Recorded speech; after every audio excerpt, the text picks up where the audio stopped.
Global tensions have taken centre stage this week, with Australia committing to a US-led military coalition in the Persian Gulf. Strained relations, meanwhile, with China and the Pacific are also weighing on Scott Morrison's mind ahead of this weekend's G7. This is The Week in Politics. China will be front of mind for world leaders as they gather in France for this weekend's G7, the Prime Minister revealing Australia's relationship with Beijing and other global superpowers is what keeps him awake at night. This is going to be one of the most difficult periods in which to manage our relationships with some of the biggest powers in the world. The nation's already close ties with the US have influenced the government's decision to join an international military effort in the Strait of Hormuz in a bid to protect global shipping lanes following months of maritime scuffles between Iran and the West. This destabilising behaviour is a threat to Australian interests in the region. Labor supports this decision.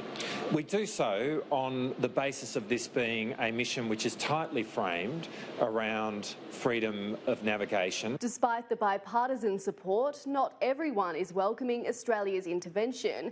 The Greens accusing the government of following the US into what it describes as armed conflict with Iran. Look, I think this is increasingly risky for Australia to be hooking our wagon to the Trump administration. While the Deputy Prime Minister has been forced to mop up a diplomatic mess a week after claiming Pacific Island nations don't need to worry about climate change because their workers come to Australia to pick our fruit. Well, look, if any insult was taken, I sincerely apologise. The qualified apology failed to win over a former leader of Kiribati, which is a country grappling with the threat of rising sea levels. I think we need to be a bit more sensitive about what it is that we say. On the domestic front, the coalition is trying to shake off suggestions it's taking too long to act on the recommendations from the Banking Royal Commission, committing to deliver on the 54 findings that require government action by the end of next year. Those who have suffered